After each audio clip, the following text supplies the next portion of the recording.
Hello दोस्तों, कैसे हो आप सब। दोस्तों आज मैं लेटेस्ट में रिलीज हुई मूवी हनुमान को एक्सप्लेन करने वाला हूं। तो दोस्तों अगर आपको एक्सप्लेनेशन पसंद आए तो वीडियो को लाइक और चैनल को सब्सक्राइब जरूर कर देना। तो चलिए अब हनुमान की कहानी शुरू करते हैं।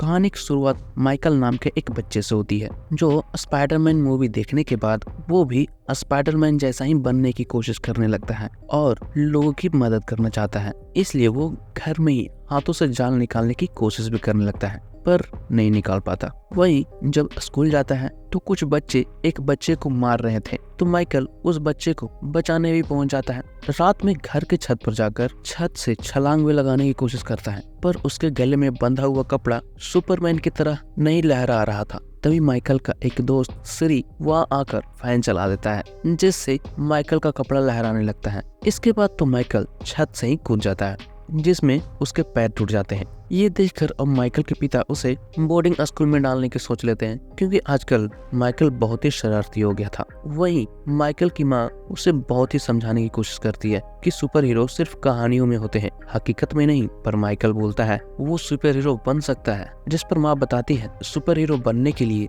शक्तियों की जरूरत नहीं होती बल्कि लोगों के इंसाफ के लिए जो लड़े वो सुपर हीरो है। लेकिन माँ की बातों का माइकल पर कोई असर नहीं होता। उल्टा वो तो ये सोचने लग जाता है कि सुपर हीरो के मम्मी पापा नहीं होते हैं क्योंकि मम्मी पापा के मरने के बाद ही बैटमैन सुपर हीरो बन पाया था और अगर सुपर हीरो के मॉम डैड जिंदा होते तो वे लोग कभी सुपर हीरो नहीं बन पाते।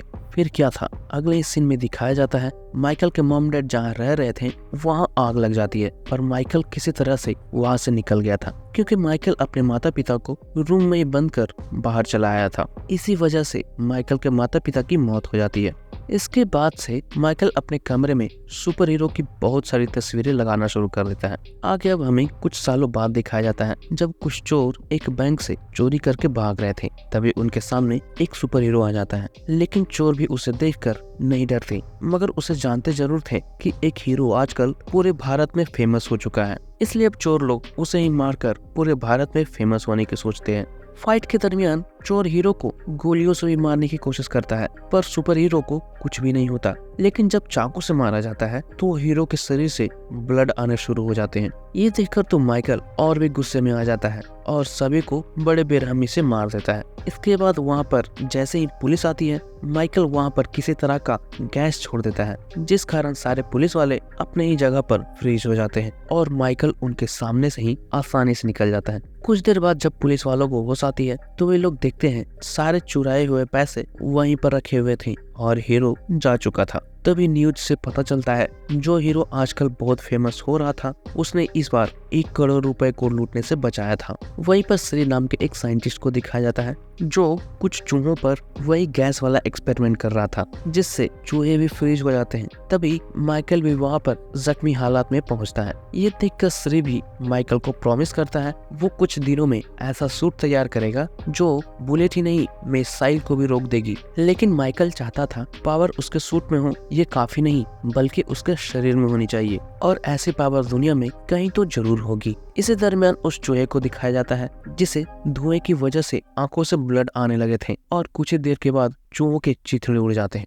इसकी वजह से सिरे को यहाँ पर पता चलता है अगर ये गैस लोगों के संपर्क में ज्यादा देर तक रहेगा तो लोग मारे भी जा सकते थे। इसके बाद हमें उस कहानी को दिखाया जाता है जब अंजनी माता तपस्या कर अपने वीर पुत्र हनुमान को प्राप्त करते हैं। बाद में हनुमान बड़े होने के साथ साथ शरारती भी होते जा रहे थे। इसी दरमियान जब वो एक दिन जागते हैं तो वो सूरज को फल समझकर खाने चले जाते हैं जिस कारण पूरे ब्रह्मांड में अंधेरा हो जाता है। ये देखकर इंद्रदेव हनुमान जी पर वज्र से प्रहार कर देते हैं जिस कारण हनुमान जी सूरज को अपने मुंह से बाहर निकाल देते हैं। दोस्तों ये कहानी तो हम लोग बचपन से सुनते आ रहे हैं पर हमें यहाँ दिखाया जाता है जब हनुमान जी पर प्रहार हुआ था तो उनके शरीर से एक बूंद ब्लड निकलकर धरती पर आकर समुद्र में गिर गया था जो लावे के जैसा खौलता हुआ दिख रहा था।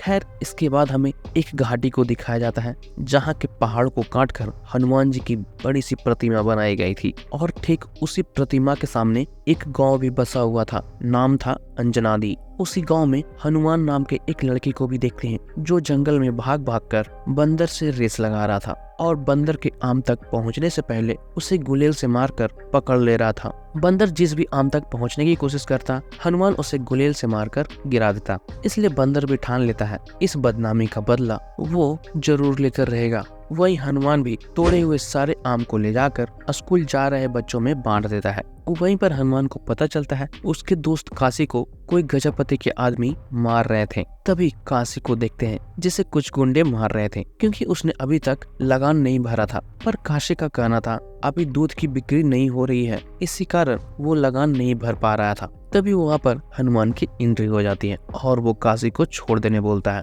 दोस्तों, यहाँ पर हनुमान की इतनी खतरनाक एंट्री दिखाई गई थी, लग रहा था वो सारे गुंडों को एक ही बार में सुला देगा। पर क्या देखते हैं, जब भी हनुमान लड़ने जाता हर बार ही वो दूर जाकर गिरता, जिस वजह से काशी के सारे दूध गिर गए थे। वहाँ रखे हुए सारे घड़े भी फूट गए थे और तो और उसके बनाए हुए सारे तबेले भी गिर गए थे। पर हनुमान गजपति के आदमियों को कुछ नहीं कर पाया था। बाद में वे लोग काशी के भैंस के एक बछड़े को लगान के रूप में भी लेकर चले जाते हैं। सभी के जाने के बाद काशी हनुमान पर ही गुस्सा होने लगता है कि अब वो अपना लगान भरेगा या फिर अपना तबेला बनाएगा। इसलिए अब हनुमान सोने की एक चैन निकालकर काशी को दे देता है, क्योंकि मार खाने वक्त हनुमान ने गुंडे के गले से चैन उतार लिया था। ये देखकर काशी भी खुश हो जाता है और उसी चैन को बेचकर अपना लगान भर देता है। इसके बाद काशी हनुमान को गांव के ही मास्टर जी के घर चलने बोलता है दूध पहुंचाने के लिए, जिसे पहले तो हनुमान मना कर देता है। लेकिन काशी बताता है शहर से मीनाक्षी आने वाली है अपनी पढ़ाई पूरी करके,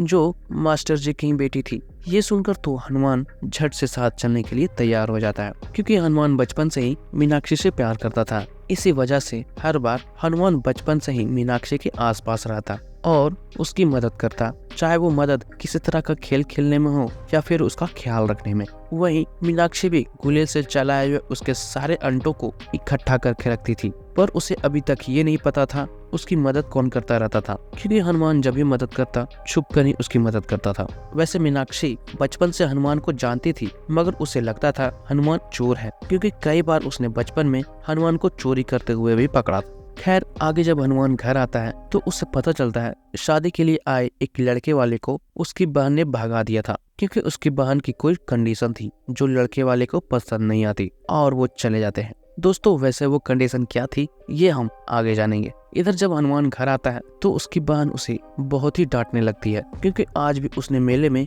किसी लड़की की घड़ी चुरा ली थी। खैर, इसके बाद वो हनुमान को खाना देकर चली जाती है। इधर हनुमान बहन के जाने के बाद चुपके से किचन में जाकर एक डिब्बे को खोलने लगता है, पर वो डिब्बा खोल ही नहीं रही थी। लेकिन तभी उसकी बहन वहाँ जरूर आने लगती है। ये देखकर हनुमान डिब्बे को रख देता है। बाद में उसकी बहन भी आकर डिब्बे को आराम से खोलती है और उसमें पैसे रख कर चली जाती है। बहन के जाने के बाद हनुमान फिर से डिब्बे को खोलने लगता है, पर इस बार भी डब्बा नहीं खोलता। इसलिए हनुमान दीवार से टकराकर डिब्बे को खोलता है और पैसे निकाल कर जाने लगता है। लेकिन बाहर आते ही उसकी बहन बोलती है जो पैसे उसने किचन से निकाले हैं उससे जाकर लगान भर दे। ये सुनकर तो हनुमान भी सोच में पड़ जाता है कि आखिर उसे हर बार पता कैसे चल जाता है कि हनुमान ने चोरी की है। कुछ देर बाद वहाँ पर एक शंख की गूंज सुनाई पड़ती है, जो पूरे गांव में बजाई जा रही थी। ये सुनकर सारे गांव वाले एक अखाड़े में इकट्ठा होते हैं, क्योंकि वो समझ गए थे आज किसी की शामत आने वाली है। तभी हमें गजपति को दिखाया जाता है, जो गांव का ही पॉलीगार था, और आज उससे गांव का ही एक आदमी शिवा लगान देने से मना कर दिया था और कुश्ती के लिए ललकारा था। कुछ देर बाद गांव वालों से पता चलता है 10 साल पहले भी शिवा के पिता ने गजपति को चुनौती दी थी और मारा गया था। इसलिए गांव वाले शिवा के लिए भी डर रहे थे। होता भी वही है, शिवा को गजपति मारने लगता है। जब शिवा हार मानने के लिए जमीन पर हाथ रखने लगता है तो गजपति हाथ रखने नहीं देता और सीने में दबाकर उसकी जान लेने लगता है। इतने में वहाँ पर मीनाक्षी भी आ जाती है और गजपति को रुक जाने बोलती है, तो गजपति भी शिवा को छोड़ देता है। बाद में मीनाक्षी उसे हॉस्पिटल ले जाने लगती है, क्योंकि मीनाक्षी एक डॉक्टर भी थी। लेकिन तभी गजपति के आदमी गजपति के नारे लगाने लगते हैं। ये देखकर मीनाक्षी बोलती है वे लोग नारे क्यों लगा रहे हैं, कुश्ती के नाम पर लोगों को मारने के लिए। साथ ही वो कहती है किसी जमाने में पॉलीगार गांव वालों को डाकुओं और लुटेरों से बचाया करते थे, पर अब गांव में कोई डाकू लुटेरे से खतरा है ही नहीं, तो वे लोग किस बात का लगान भरेंगे। जिस पर गजपति का कहना था ये बड़े बुजुर्गों के बनाए हुए नियम हैं। पर मीनाक्षी बोलती है समय के साथ नियम भी बदलने चाहिए, इसलिए अब इस गांव को कोई पोलिकार की नहीं, एक नियुक्त नेता की जरूरत है। ये बोलकर मीनाक्षी वहाँ से चली जाती है। लेकिन गजापति को मीनाक्षी की बातों से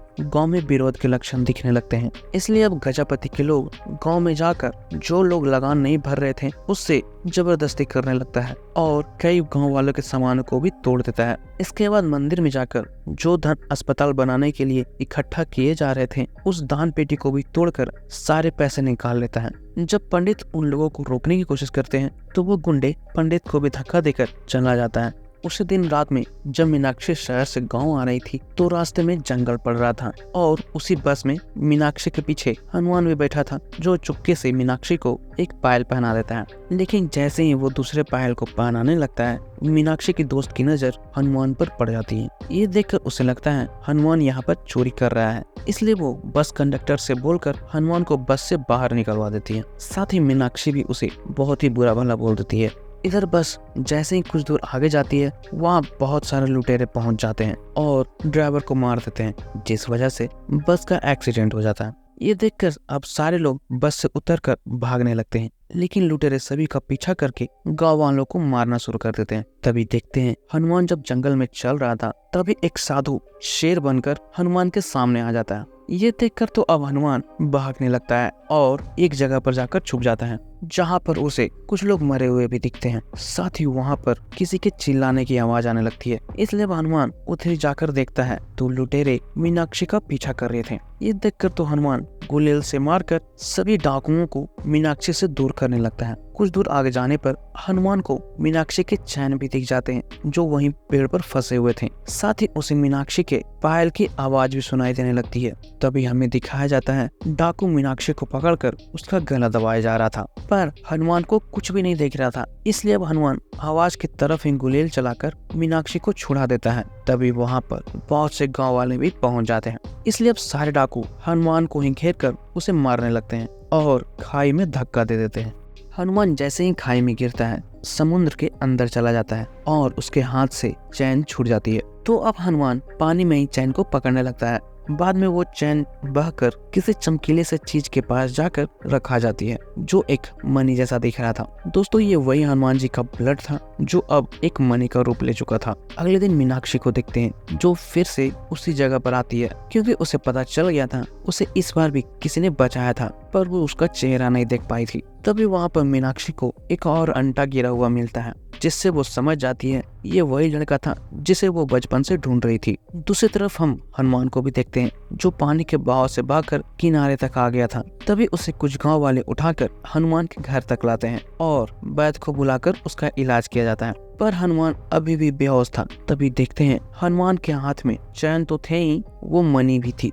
इधर काशी को हनुमान की हालत देखकर नहीं रहा जाता, इसलिए वो दौड़कर मीनाक्षी को बुलाने चला जाता है। तभी गजापति को देखते हैं जो मीनाक्षी से माफी मंगवा रहा था, क्योंकि मीनाक्षी ने तो बोला था गांव में कोई लुटेरे नहीं है, पर लुटेरे तो थे जो रात को ही गांव वालों पर हमला किए थे। लेकिन फिर भी मीनाक्षी माफी नहीं मांगती। ये देखकर उसकी तरफ से मीनाक्षी के पिता माफी मांग लेते हैं। कुछ देर बाद वहाँ पर काशी भी आकर मीनाक्षी को बताता है हनुमान की हालत बहुत ही खराब है, इसलिए उसका इलाज कर दे। ये सुनकर मीनाक्षी भी जल्दी से उसके पास जाने लगती है। तभी देखते हैं जैसे ही सूरज की किरणें हनुमान के पास आती है हनुमान को होश आ जाता है। तभी उसकी नजर मणि और चैन पर जाती है जो वहीं पर रखी हुई थी, इसलिए हनुमान जैसे ही उस मणि को सूरज के सामने लाता है मणि चमकने लगती है और अचानक से हनुमान जिस चौपाए पर सोया हुआ था वो टूटकर बिखर जाती है। इसके बाद जब हनुमान उठता है उसके सारे दर्द ठीक हो गए थे, साथ ही जो लकड़ियां उसके हाथों में बांधी गई थी वो भी टूट जाती है। उसके जख्म खुद ब खुद ठीक हो जाते हैं।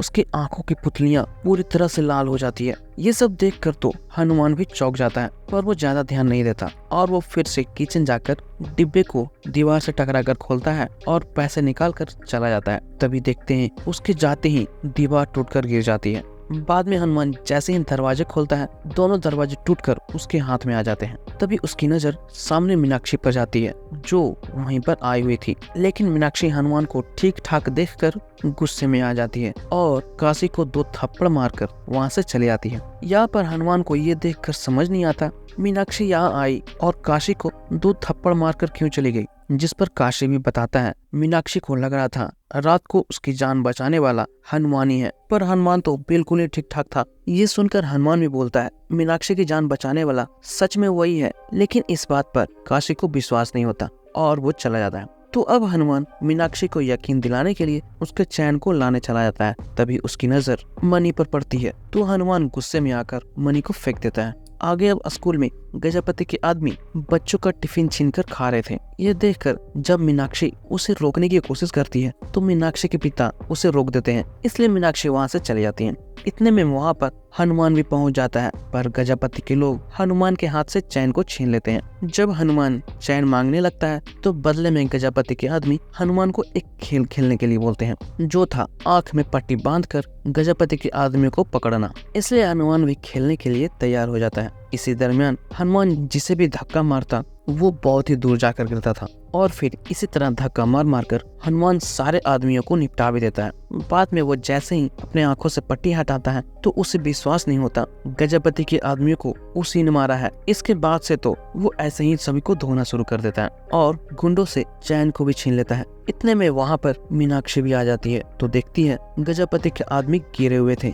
जब वो बच्चों से उन लोगों के बारे में पूछती है तो हनुमान भी बताता है सभी को उसी ने मारा है। साथ ही वो चैन को भी दिखाने लगता है, पर हनुमान देखता है चैन उसके हाथ में नहीं थी। जब वो इधर उधर देखता है तो चैन बंदर लिए हुए था। ये वही बंदर था जिसने स्टार्टिंग में हनुमान से बदला लेने की ठान ली थी, इसलिए वो चैन लेकर वहाँ से भाग जाता है। तो अब हनुमान भी मीनाक्षी को यकीन दिलाने के लिए अपने पैर से ही पेड़ को हिलाने की सोचता है, पर इस बार तो उसे जोर से चोट लग जाती है। जब घड़े को फोड़ने की कोशिश करता है तो घड़ा भी नहीं फूटता, लेकिन उसके हाथ जरूर फ्रैक्चर हो जाते हैं। तभी हमें दिखाया जाता है सूरज ढलने की वजह से हनुमान की शक्तियां भी खत्म हो चुकी थी, पर हनुमान को समझ नहीं आता ऐसा कैसे हो रहा था। बाद में ये सब ड्रामा देखकर मीनाक्षी भी वहाँ से चली जाती है। तो अब हनुमान फिर से घर आकर उसी मणि को ढूंढने लगता है। जब मणि मिल जाती है तो हनुमान फिर से मणि से शक्तियां प्राप्त करने की कोशिश करने लगता है, पर नहीं कर पाता। इसलिए अब हनुमान जादू टोना करने की कोशिश करता है, पर तभी वहाँ पर हनुमान की बहन भी आ जाती है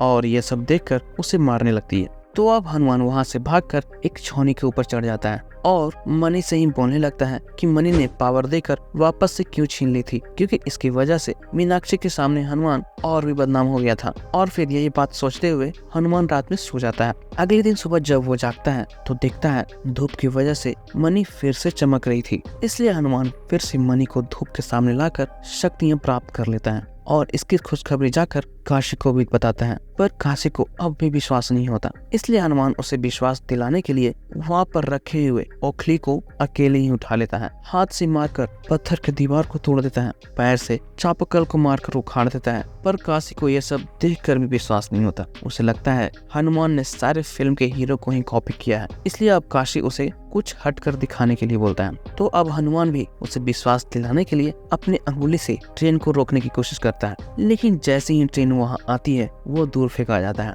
जिससे काशी को लगता है हनुमान मारा गया है। पर तभी वहाँ पर हनुमान भी आ जाता है जिसे खरोच तक नहीं आई थी। ये देखकर फाइनली काशी को भी विश्वास हो जाता है कि सच में उसके पास कोई शक्तियाँ हैं। आगे एक दुकान वाले को देखते हैं जिसके पास वही बंदर केले को चुराने आता है, पर दुकान वाला बंदर के हाथ में सोने की चैन देखकर खुद ही उसके पास एक केले को तोड़कर फेंक देता है, जिस कारण बंदर चैन को छोड़कर केले को पकड़ लेता है और चैन दुकान वाले को मिल जाती है। कुछ देर बाद उसी शॉप पर मीनाक्षी भी बच्चों के लिए कुछ खरीदने आती है। तभी वो शॉप वाले के पास चैन को देखकर उसे बाहर बुलाती है और फिर खुद ही शॉप वाले की शर्ट के बटन को खोलकर उसकी कमर पर जख्म के निशान को देखने लगती है, जो उस आदमी की कमर पर सच में जख्म थे। ये देखकर मीनाक्षी जख्म के बारे में पूछती है तो दुकान वाला भी बताता है उसे कुत्ते ने काट लिया था, पर मीनाक्षी को उसकी बातों पर विश्वास नहीं होता। उसे लग रहा था बचपन से उसकी मदद करने वाला और जंगल में उसकी जान बचाने वाला दोनों वही आदमी हैं। तभी उसकी बेचैनी देखकर शॉप वाला, जिसका नाम गुलेश्वर है, वो भी समझ जाता है मीनाक्षी किसी को ढूंढ रही है, इसलिए वो सारा क्रेडिट खुद ही ले लेता है और बताता है कि वो जानबूझकर उसके सामने नहीं आ रहा था वगैरह वगैरह।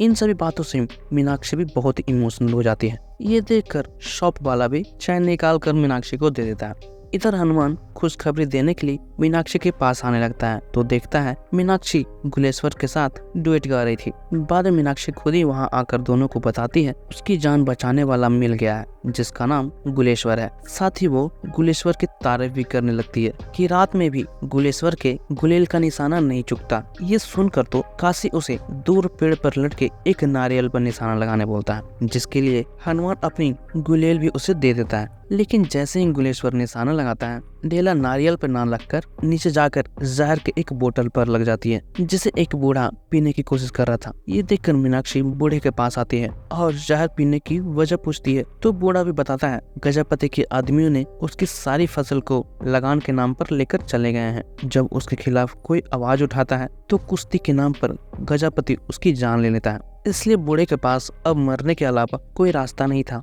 ये सुनकर अब मीनाक्षी जाकर गजपति को समझाने की कोशिश करती है और कुछ अनाज को वापस दे देने बोलती है ताकि बूढ़ा आदमी अपना घर चला सके। पर गजपति अनाज वापस देने के बदले में मीनाक्षी को ही कुश्ती लड़ने के लिए बोलता है। ये सुनकर हनुमान कुश्ती लड़ने के लिए आगे आने लगता है, पर काशी उसे रोककर गुलेश्वर को कुश्ती लड़ने बोलता है क्योंकि वो तो प्यार के लिए अपनी जान भी देने को तैयार था। पर यहाँ गुलेश्वर कुश्ती लड़ने से मना कर देता है। साथ ही वो मीनाक्षी को भी बता देता है जिसे वो ढूंढ रही है गुलेश्वर वो नहीं है, वो तो सिर्फ मीनाक्षी के साथ टाइम पास कर रहा था। ये बातें बोलने के बाद गुलेश्वर वहाँ से डरकर भाग जाता है। तो अब गजपति फिर से मीनाक्षी को ही कुश्ती के लिए आगे आने बोलता है, लेकिन इस बार हनुमान ही जाकर शंख को बजा देता है, जिस कारण कुश्ती देखने के लिए पूरे गांव वाले इकट्ठा होने लगते हैं। इसके बाद हनुमान खुद भी अखाड़े में चला जाता है, लेकिन जैसे वो मणि को निकालकर धूप के सामने लाता है, धूप बादलों में छिप जाती है। ये देखकर तो अब हनुमान भी डरने लगता है और वहाँ से भागने की कोशिश करने लगता है, पर इस बार गजपति के आदमी उसे जाने नहीं देते।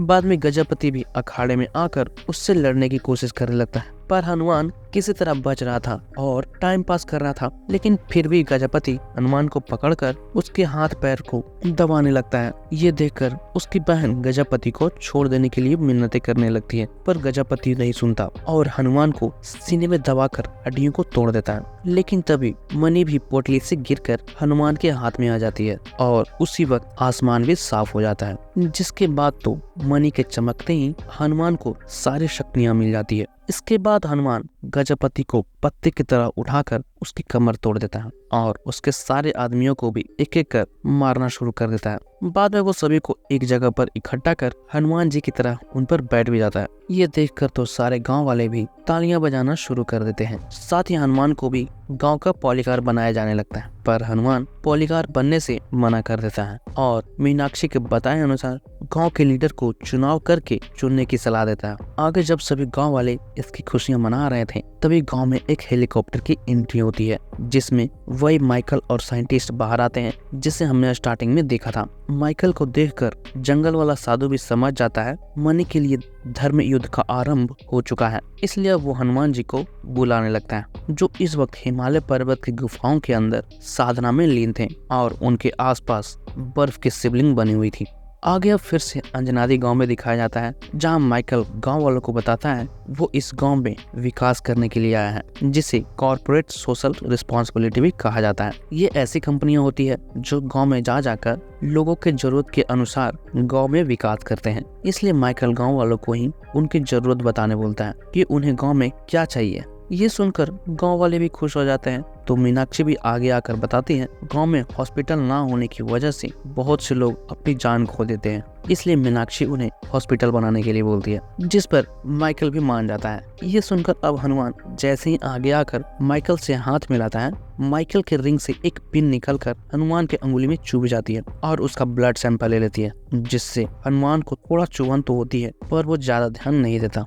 दरअसल जब हनुमान ट्रेन से टकराया था तो उसी वक्त कोई गांव वाला वीडियो बनाकर ऑनलाइन पोस्ट कर दिया था और उसी वीडियो को माइकल ने भी देख लिया था, इसलिए वो यहाँ हनुमान की शक्तियों का राज जानने आया था, जो उसे अब कुछ ही देर में मिलने वाली थी। हॉस्पिटल बनाना तो सिर्फ एक बहाना था। इसी के साथ साइंटिस्ट भी पूरे गांव में घूमकर हनुमान के बारे में जानने की कोशिश करता है कि आखिर हनुमान की शक्तियों का राज क्या है। तभी उसे एक जगह पर बहुत ही भीड़ दिखती है, जहाँ पूछने पर पता चलता है हनुमान अपनी शक्तियों का राज बताने वाला है, इसलिए अब साइंटिस्ट भी उसे देखने आ जाते करता है। यहाँ पर हनुमान बताता है उसकी शक्तियों का राज काशी के भैंस का दूध है। ये सुनकर जब गांव वाले हनुमान की बातों का विश्वास नहीं करते तो हनुमान भी एक पतीला दूध पीकर उस पतीले को ही पिचका देता है। ये देखकर तो काशी के यहाँ पर दूध लेने की भीड़ लग जाती है, लेकिन जब ये साइंटिस्ट देखता है तो वो काशी को पैसे देकर सारा दूध ही खरीद लेता है। आगे अब अस्पताल निर्माण के लिए भूमि पूजन की जाने वाली थी। इसी अवसर पर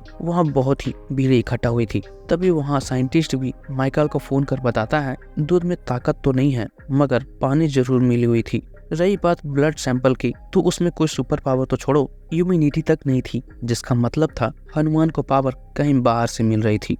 तभी देखते हैं एक जेसीबी जो बड़े से पत्थर को उठाने की कोशिश कर रही थी, ओवरलोड होने की वजह से पत्थर वापस जमीन पर गिर जाती है। इसलिए अब माइकल हनुमान की शक्तियों का राज पता करने के लिए वो खुद ही जाकर जेसीबी से पत्थर को उठाने लगता है और ऊपर उठाने के बाद वो पत्थर को इधर उधर हिलाना शुरू कर देता है, जिस कारण पत्थर पर बंधी हुई रस्सियां भी एक एक कर टूटने लगती है। ये देखकर तो वहाँ पर भगदड़ मच जाती है, पर कुछ भागने के चक्कर में वो वहीं पर ही गिर जाते हैं। हनुमान जब ये दिखता है तो वो जल्दी से मनी को निकालने लगता है। तभी हनुमान देखता है माइकल उसे ही देख रहा था, इसलिए अब हनुमान एक नकाब के पीछे छुपकर अपनी शक्तियां प्राप्त करता है और फिर जाकर पूरे पत्थर को ही अपने हाथों से रोककर उसे हनुमान जी की तरह उठा लेता है। ये देखकर तो सारे लोग ही स्तब्ध रह जाते हैं।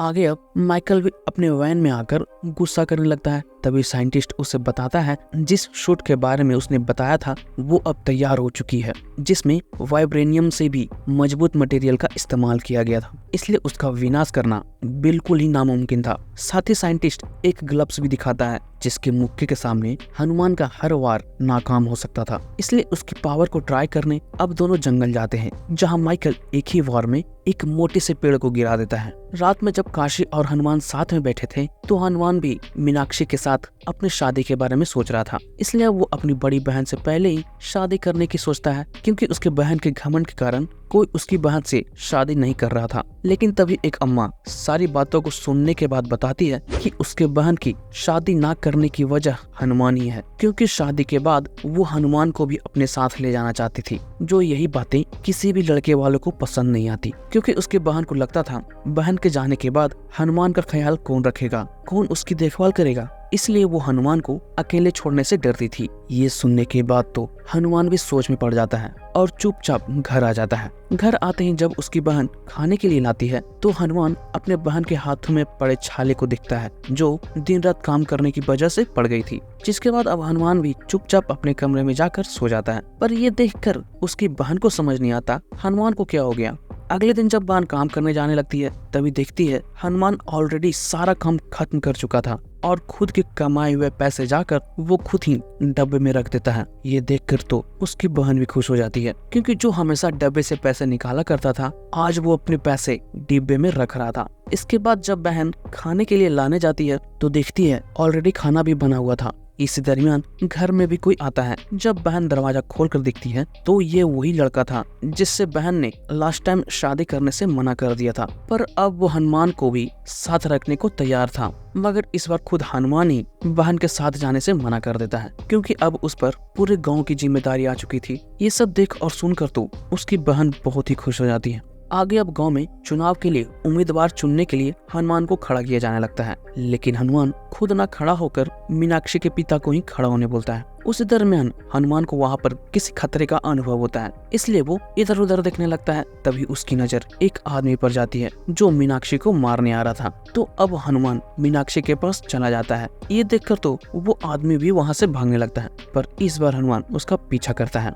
पीछा करते वक्त हनुमान के सामने एक गैस का गोला आ जाता है, जिस कारण हनुमान वहीं पर फ्रीज हो जाता है। बाद में जब उसके आंखों से पट्टी हटाई जाती है तो वो साइंटिस्ट के कब्जे में था, इसलिए अब साइंटिस्ट हनुमान से ही उसकी शक्तियों का राज पता करने लगता है। पर हनुमान कुछ भी नहीं बताता, लेकिन माइकल की नजर जरूर मनी पर पड़ जाती है, जिससे श्री खेल रहा था। तभी मनी धूप में आती ही चमकने लगती है, पर श्री उस पर ध्यान नहीं देता। इसलिए अब हनुमान किसी तरह श्री को धक्का देकर मनी को नीचे गिरा देता है और खुद भी नीचे गिरकर शक्तियां हासिल कर लेता है। इधर माइकल मनी को देखकर जब वहां आता है तब तक हनुमान जा चुका था। आगे देखते हैं मीनाक्षी जब कुछ औरतों के साथ बैठी हुई थी तभी वहाँ पर फिर से बहुत सारे डाकू मीनाक्षी को मारने आ जाते हैं। लेकिन उसी वक्त हनुमान भी वहाँ पहुंचकर सारे डाकुओं को मारना शुरू कर देता है। उसी दरमियान मीनाक्षी देखती है जब हनुमान को चोट लगती है तो उसके जख्म खुद ब खुद ठीक हो जा रहे थे। फाइट के बाद हनुमान भी पूरी बातें मीनाक्षी को बता देता है। यहाँ पर मीनाक्षी को ये भी पता चलता है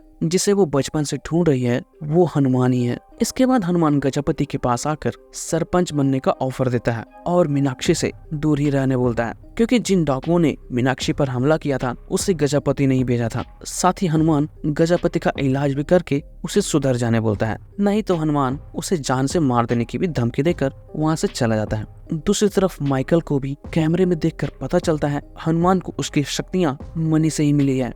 इसलिए अब माइकल साइंटिस्ट को आकर बताता है उसे हनुमान के शक्तियों का राज पता चल गया है। तो अब माइकल गैस की डोज को बढ़ाने बोलता है ताकि वो एक साथ पूरे गांव वालों को कुछ मिनटों नहीं कुछ घंटों के लिए फ्रीज कर सके। लेकिन ऐसा करने से साइंटिस्ट मना कर देता है, क्योंकि डोज को बढ़ाने पर गांव वालों की जान चली जा सकती थी। पर यह बात माइकल को अच्छी नहीं लगती, इसलिए वो साइंटिस्ट पर हमला करके टेंट में आग लगा देता है, क्योंकि अब साइंटिस्ट भी माइकल के मॉम डैड की तरह उसके सपनों के बीच टांग अड़ा रहा था। इधर हनुमान भी माइकल के जाने के बाद वैन में पहुंच गया था, ये पता करने के लिए कि आखिर माइकल का क्या चक्कर है। तभी उसे वहीं पर गैस के गोले भी दिखते हैं। साथ ही उसकी नजर किडनैपिंग वाली वीडियो पर भी जाती है, जिसमें हनुमान की शक्तियां मिलते हुए साफ दिख रहा था। हनुमान ये देख ही रहा था, तभी वैन में माइकल भी आ जाता है, पर तब तक हनुमान वहाँ से जा चुका था। लेकिन वैन की स्थिति देखकर माइकल जरूर समझ जाता है वैन में कोई आया था। तभी देखते हैं जैसे ही हनुमान जाने लगता है, पीछे से माइकल के लोग उसे मारकर बेहोश कर देते हैं और मनी को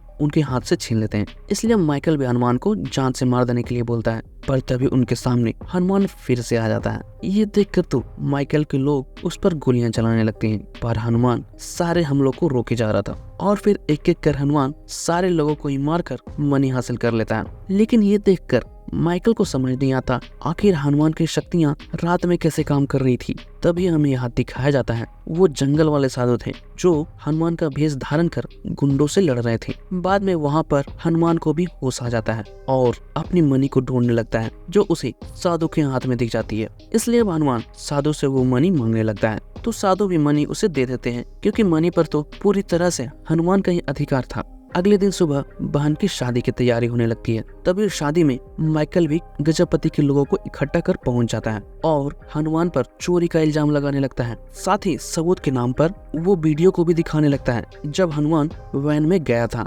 वीडियो देखकर गांव वाले भी विश्वास करने लगते हैं, क्योंकि हनुमान आखिर था तो एक चोर ही। साथ ही हनुमान के घर से माइकल का एक ब्रीफकेस भी मिल जाता है, जिसे गजपति के लोगों ने ही रख दिया था। ब्रीफकेस को देखकर माइकल बोलता है पैसे उसके लिए जरूरी नहीं है, मगर उसकी पीढ़ियों से चली आ रही एक विरासत, एक मनी उसमें होनी चाहिए, जो ब्रीफकेस के खोलने पर उसमें नहीं थी। इसलिए अब माइकल मनी को हनुमान से मांगने लगता है। लेकिन जब हनुमान इसका विरोध करता है तो उसकी बड़ी बहन खुद ही हनुमान को वो मनी दे देने बोलती है, क्योंकि इस वक्त वो शादी में कोई तमाशा नहीं चाहती थी। ये सुनकर हनुमान भी मनी दे देता है। लेकिन जैसे ही माइकल मनी को लेकर उसकी शक्तियां हासिल करने लगता है, उसकी आंख खराब हो जाती है। तभी यहाँ पता चलता है वो मनी एक कांच का टुकड़ा था। बाद में हनुमान भी सभी को बताता है अगर मनी इसकी होती तो ये जरूर अपनी मनी को पहचान लेता। ये बोलने के बाद हनुमान वो मनी खुद ही लोगों को दिखाने लगता है। ये देखकर तो माइकल भी अपने लोगों को इशारा कर हनुमान पर इलेक्ट्रिक स्टिक से हमला करवा देता है और उसे मार देने बोलता है। पर तभी वहाँ पर हनुमान की बहन भी आकर सभी को मारना शुरू कर देती है और कुछ ही देर में सभी को निपटा देती है। वहीं हनुमान भी धूप देखकर शक्तियां प्राप्त करने लगता है। लेकिन जब ये माइकल देखता है उससे बर्दाश्त नहीं होता और वो हनुमान पर गोली चला देता है, पर गोली हनुमान के आर पार होकर उसकी बहन को लग जाती है। ये देखकर जब हनुमान बहन के पास जाता है तो बहन भी देखती है जहां हनुमान को गोली लगी थी वो खुद ब खुद ठीक हो जाती है। इधर मीनाक्षी भी बहन की हालत देखकर उसे हॉस्पिटल ले जाने बोलती है, पर उतना वक्त नहीं था, इसलिए अब हनुमान मनी से ही बहन को बचाने की सोचता है। पर सूरज बादल के पीछे छुप चुके थे, इसलिए अब हनुमान सुपरमैन की तरह दौड़कर बादल से भी आगे जाने की कोशिश करने लगता है जहां उसे सूरज की रोशनी मिल जाए। लेकिन हनुमान जैसे ही एक जगह पर लाकर बहन को शक्तियां देने लगता है, उसकी बहन मर चुकी थी। इसलिए गुस्से में आकर हनुमान मनी को फेंक देता है। इसके बाद देखते हैं जिस बहन की शादी की तैयारियां होने वाली थी, अब उसकी श्राद्ध की तैयारी की जाने लगती है। इसी तरह कुछ देर तैयारियां करने के बाद फाइनली वाहन को आग दिया जाता है और फिर सभी गांव वाले अपने अपने घर चले आते हैं, क्योंकि कुछ ही देर में ग्रहण लगने वाला था। पर हनुमान वहीं पर रह जाता है। दूसरी तरफ माइकल को पता चलता है वो मनी गांव में ही आकर कहीं गिरी है, क्योंकि एक आदमी ने मनी को गांव की तरफ ही आते देखा था। ये सुनकर तो माइकल बहुत सारे ड्रोन के साथ मनी को ढूंढने निकलता है। साथ ही सारे ड्रोन्स जहर वाला गैस भी पूरे गांव में छोड़ते जा रहे थे। इसकी वजह से जो गांव वाले जहां पर थे, जिस काम को कर रहे थे, वहीं पर खड़े खड़े या काम करते हुए फ्रीज हो जाते हैं। जब ये मीनाक्षी देखती है तो वो अपना मुंह बंद कर हनुमान के पास आती है और उसे गांव वालों को बचा लेने बोलती है। पर हनुमान टूट चुका था। उसका कहना था जब वो अपनी बहन को नहीं बचा पाया तो वो गांव वालों को कैसे बचा पाएगा। तभी वहाँ पर वो साधु भी आकर हनुमान को मोटिवेट करते हैं और बताते हैं कोई भी युद्ध परिजनों को आहुति दिए बिना पूर्ण नहीं होती। ये बोलकर साधु भी अपना परिचय देते हैं कि वो कोई और नहीं विभीषण है। साथ ही विभीषण बताते हैं जिस मणि को हनुमान ने नकार दिया था वो साक्षात हनुमान जी के रक्त से निर्माण होने वाली रुद्रमणि थी, जिसकी शक्तियाँ हनुमान को प्राप्त हुई थी। ये सुनने के बाद हनुमान को समझ नहीं आता मणि उसे ही क्यों मिली थी। तो विभीषण भी बताते हैं उन्हें कोई महायुद्ध की आशंका दिख रही है जो मानव तथा असुरों में होने वाली थी, इसलिए दुष्टों के हाथ लगकर वो मणि प्रलय ना ला सके ये सिर्फ हनुमान ही कर सकता था। लेकिन हनुमान को लग रहा था वो अकेला क्या कर लेगा। तो विभीषण भी बतलाते हैं जिस पर हनुमान जी की कृपा हो वो अकेला कैसे हो सकता है। इसके बाद कुछ देर और विभीषण जी हनुमान को मोटिवेट कर देते हैं। इसके बाद तो हनुमान माइकल से अकेले ही लड़ने चला जाता है बिना शक्तियों के। लेकिन जैसे ही हनुमान गांव में जाता है वो भी फ्रीज हो जाता है। ये देखकर माइकल के लोग भी हनुमान को मारने लगते हैं। तभी वहाँ श्री आकर हनुमान को बचा लेता है, जिसके बाद यहाँ पता चलता है माइकल के लोगों को मारकर आते वक्त हनुमान की नजर साइंटिस्ट पर भी पड़ गई थी, इसलिए उसने साइंटिस्ट को बचा लिया था। इधर साइंटिस्ट हनुमान को भी एक मास्क पहनाकर उसे होश में लाता है। साथ ही गजापति के लोग अंजनादि गांव के लिए हनुमान का साथ देने के लिए तैयार हो जाते हैं, जिसके बाद फाइनली दोनों गुटों के बीच लड़ाइयाँ शुरू हो जाती है। फाइट के दरमियान हनुमान के सारे लोग बेहोश हो जाते हैं, पर हनुमान किसी तरह बचा था, इसलिए माइकल का एक आदमी एक जेसीबी से हनुमान को मारने लगता है। पर तभी वहाँ पर वो बंदर भी मणि को लेकर पहुंच जाता है और हनुमान की तरफ फेंक देता है। मणि मिलते ही हनुमान एक ही फटके में जेसीबी को उठाकर फेंक देता है और सभी को अकेले ही मारना शुरू कर देता है। साथ ही साइंटिस्ट भी वैन में जाकर एक एक करके सारे ड्रोन्स को गिराने की कोशिश करने लगता है। लेकिन तब तक बहुत से गांव वाले के आंख नाक से ब्लड आने शुरू हो जाते हैं। जब ये हनुमान देखता है तो वो एक घर से जलते हुए सिलेंडर को लाकर हवा में फेंक देता है और सिलेंडर ब्लास्ट हो जाती है। ब्लास्ट होने की वजह से हवा में फैली हुई जहर साफ होने लगती है और लोगों को होश आने लगता है। इसलिए मीनाक्षी भी सभी को एक एक कर मास्क पहनाना शुरू कर देती है। इधर अब माइकल भी शरीर का बनाया हुआ कंप्लीट सूट पहनकर हनुमान से लड़ना शुरू कर देता है। कुछ देर फाइट करने के बाद हनुमान सूट को तो तोड़ देता है, लेकिन मणि माइकल के हाथ लग जाती है। इसलिए माइकल हेलीकॉप्टर से भागने की कोशिश करने लगता है, लेकिन तभी हनुमान मोटे से रस्सी को फेंककर हेलीकॉप्टर को पकड़ लेता है। वहीं माइकल जब देखता है हेलीकॉप्टर आगे नहीं बढ़ रहा था तो वो हेलीकॉप्टर के ब्लेड से ही रस्सी को काटकर भागने लगता है। इसलिए हनुमान खुद ही हेलीकॉप्टर के सामने आकर उसे तबाह कर देता है, जिस वजह से माइकल तो मारा जाता है लेकिन मणि टूट जाती है। इधर मणि के टूटते ही विभीषण भी डर जाते हैं, क्योंकि मणि विस्फोट होने की कंपन से असुर जाग गए थे। इसका मतलब था अब असुरों को नियंत्रण में लाना नामुमकिन था, क्योंकि अब एक धर्म युद्ध का आरंभ होने वाला था। तभी हमें शैतानों की बहुत ही बड़ी सेनाएं दिखाई जाती है। इसलिए विभीषण मानवता को विनाश से बचाने के लिए हनुमान जी को बुलाने लगते हैं। तभी हमें मणि के अंदर के रक्त को दिखाया जाता है, जो गिरते वक्त हनुमान के आंखों में प्रवेश कर जाती है, जिससे हमेशा हमेशा के लिए हनुमान को हनुमान जी की शक्तियां मिल जाती है। दूसरी तरफ हिमालय के गुफा में देखते हैं जो विभीषण के बुलाने के कारण साधना से जाग जाते हैं और वायु से भी तेज गति से उड़कर हनुमान के पास आने लगते हैं। और फिर कुछ देर पश्चात हनुमान जी हनुमान के सामने भी आ जाते हैं। यहाँ पर हमें बताया जाता है विभीषण ने कोई वचन दिया था जो उन्होंने पूरा कर दिया था, इसलिए अब हनुमान जी को अपना वचन पूरा करना था जो उन्होंने भगवान श्री राम को दिया था, जो कि ये हमें मूवी के अगले पार्ट में दिखाया जाएगा। 2025 में, जो मूवी होगी जय हनुमान के नाम से। तो दोस्तों अब हनुमान जी ने श्री राम को क्या वचन दिया था और विभीषण किस वचन की बात कर रहे थे, दोस्तों ये सब कुछ पता चलेगा हमें अगले पार्ट में। तो बस अभी के लिए इतना ही। एक्सप्लेनेशन पसंद आई हो तो वीडियो को लाइक जरूर कर देना और चैनल पर नए हो तो चैनल को सब्सक्राइब भी कर देना। मिलते हैं नई वीडियो के साथ। जय हिंद।